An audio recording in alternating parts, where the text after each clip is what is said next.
I'm Lieutenant Williams, a police officer attached to the Juvenile Division. I'm on my way to Monroe Junior High School to talk to a group of young people. That looks innocent enough, doesn't it? Lots of young people hitchhike. Seems like a good way to get from one place to another. But sometimes there are dangers involved that never meet the eye. Let's take the case of Jimmy Barnes. Jimmy played baseball all afternoon and he didn't feel like walking home, so he decided to thumb a ride.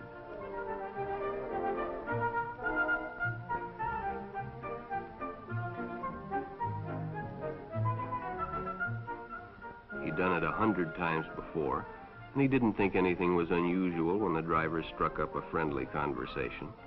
In fact, he seemed like a real nice guy. He asked Jimmy if he played baseball in the park often. Jimmy told him they practiced 3 times a week and played a rival group on Friday afternoon. The stranger was a good listener, too, and it only seemed minutes before they pulled up in front of Jimmy's house.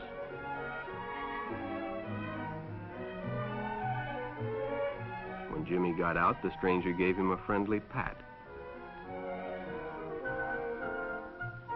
Then he told him he'd see him again, as he always drove by the park on his way home.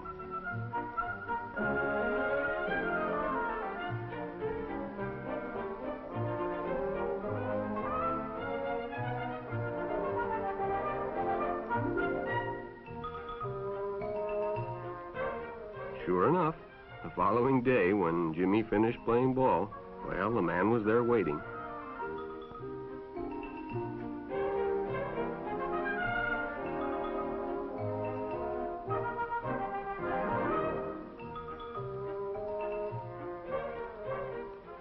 They stopped at a drive-in, and the stranger treated him to a Coke.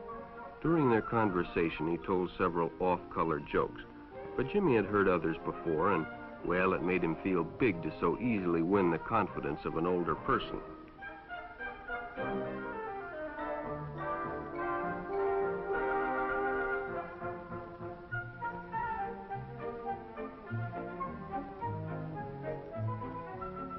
The following Saturday, they went fishing together. By now, they were using first names. Ralph said it was more friendly.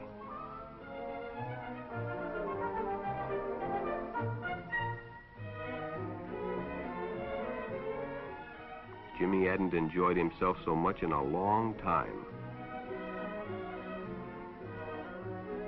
Then during lunch, Ralph showed him some pornographic pictures.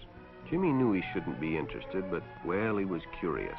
What Jimmy didn't know was that Ralph was sick, a sickness that was not visible like smallpox, but no less dangerous and contagious, a sickness of the mind. You see, Ralph was a homosexual, a person who demands an intimate relationship with members of their own sex. But by now, Jimmy felt a fondness for Ralph, and they continued to go places together. Ralph was generous and took Jimmy many interesting places and did many nice things for him. He bought presents and even gave him money, but payments were expected in return. You see, Jimmy hadn't recognized Ralph's approach soon enough. When Ralph first asked Jimmy to go fishing alone, he should have discussed it with his parents or teacher. Finally, Jimmy told his parents, and they reported it to the juvenile authorities. Ralph was arrested, and Jimmy was released on probation in the custody of his parents. But all homosexuals are not passive. Some resort to violence, as in the case of Mike Merrick.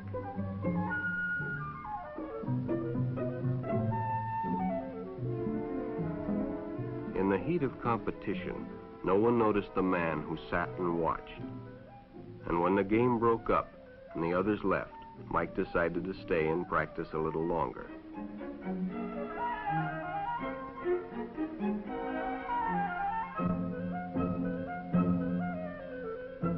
The stranger joined him. He was friendly and, well, it was better than playing alone. But after a few shots, Mike realized he had already overstayed his time and suggested he better leave. The stranger told him if he'd like to stay longer, he'd be glad to drive him home when they finished. Sounded great to Mike. Chance to play longer and get a ride home, too.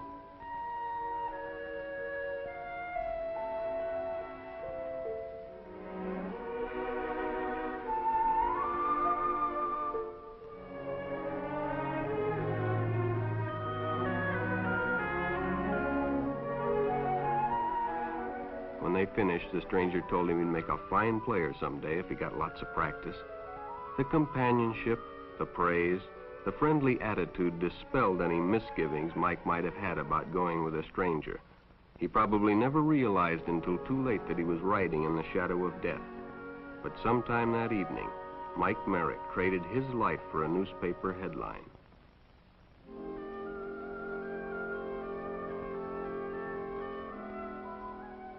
As Denny and Jerry got the papers ready for Jerry's afternoon delivery, they only casually noticed the two boys that raced by in the afternoon traffic, and they didn't pay much attention to the car that drew up shortly afterwards until the man called them over.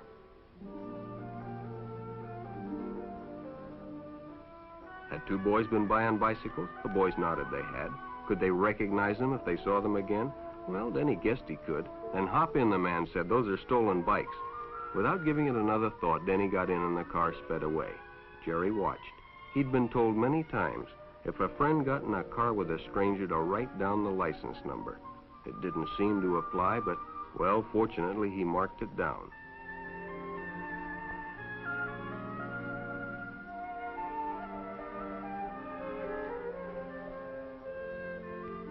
When he delivered a paper to Denny's house, he asked his mother if they'd caught the boys that had stolen the bicycles. Denny hadn't returned, so he told her the story and gave her the paper with the license number.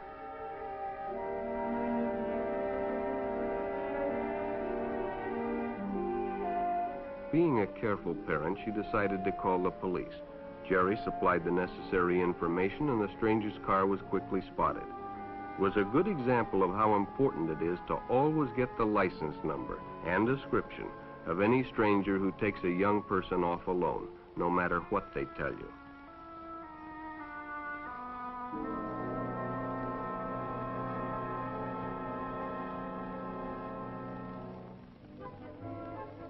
Public restrooms can often be a hangout for the homosexual. Bobby and his friends hadn't noticed the man who had been in the restroom when they changed, and as it was late, he suggested they take the shortcut under the pier, but the others preferred to take the more traveled way home.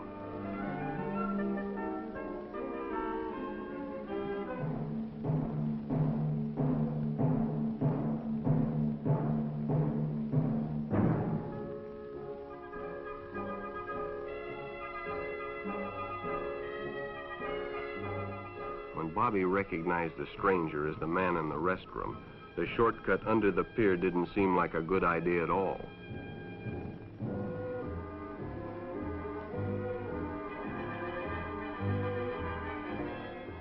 After all, it's more fun to stay with your friends anyway. Bobby had made a wise decision.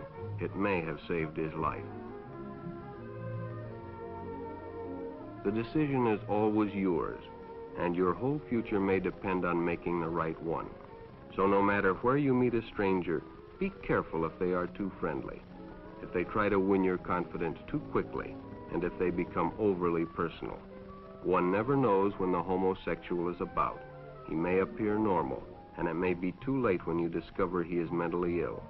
So keep with your group, and don't go off alone with strangers unless you have the permission of your parent or teacher.